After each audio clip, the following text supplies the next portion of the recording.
一枚小小的硬币可以激发出多大的仇恨？汤米果断拦住自己的兄弟，然后捡起象征侮辱的硬币向对方示弱。不过这份耻辱他却牢牢记在了心里。汤米·谢尔比，剃刀党的灵魂人物，一个拥有庞大野心的男人。他不甘心只称霸伯明翰这个鸟不拉屎的小地方，于是他私自操控赌马的输赢，让自己的马一连赢下2场比赛。一时间，整个伦敦的人都跟风下注，见计谋得逞，第3场再故意输掉比赛，这样所有的赌资就都落入他的囊中。但财富涌来的同时，也给他带来了杀身之祸。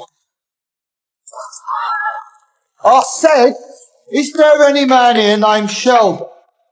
赛马场的老板比利·肯波很快就找上了谢尔比家族，指责他们破坏了赌马场铁一样的秩序，竟敢异想天开触摸他的利益蛋糕。而汤米也早有准备，拿出李氏家族威胁自己的子弹，向比利·肯波证明他们可以联手共同对付另一方。可比利根本就不相信他们的实力，但在汤米证明实力之前，要先解决另一件事，找到刚上任的警长谈判，同意还回政府之前丢失的那批军火，条件是警长要做他的保护伞，促成他与比利·肯波的合作。虽然警长心里有1万个不同意，可由于上次自己的贸然行动，汤米组织群众在媒体的曝光下焚烧国王的画像，已经引来了英国首相丘吉尔的极大不满。现如今的警长别无选择，也只能同意。不过警长也没那么好对付，他安排格雷斯潜伏在汤米的身边，暗中查询着那批军火的下落。与警长谈判后，汤米让大哥带领家族的所有人赶往比利的赛马场。李氏家族一直在赛马场以出售粉笔为由，强制收取宾客的粉笔费。为寻求合作，汤米干的第一件事便是替比利拔掉着背上的芒刺。很快亚瑟就带人找到了李氏家族的人。老三约翰·谢尔比号称平头哥一样的爷们儿，一顿残暴的输出，对方就失去了反抗能力。亚瑟拿出剃刀党标志性的武器，硬生生割下他的一侧耳朵，留为纪念。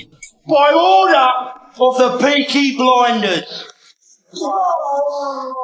随后，汤米拿着劫回来的钱倒在比利的面前。比利·肯波发现了谢尔比家族的用处，很快就给他们颁发了赛马许可证。谢尔比家族也正式捞到了他们的第一桶金。可被断财路的李氏家族转天就开始了报复行动，在汤米的汽车上安了炸弹。当汤米发现时，家中的老四正在车上闲玩，这可把汤米给吓尿了。 Which door did you open to come in, Pete? I did.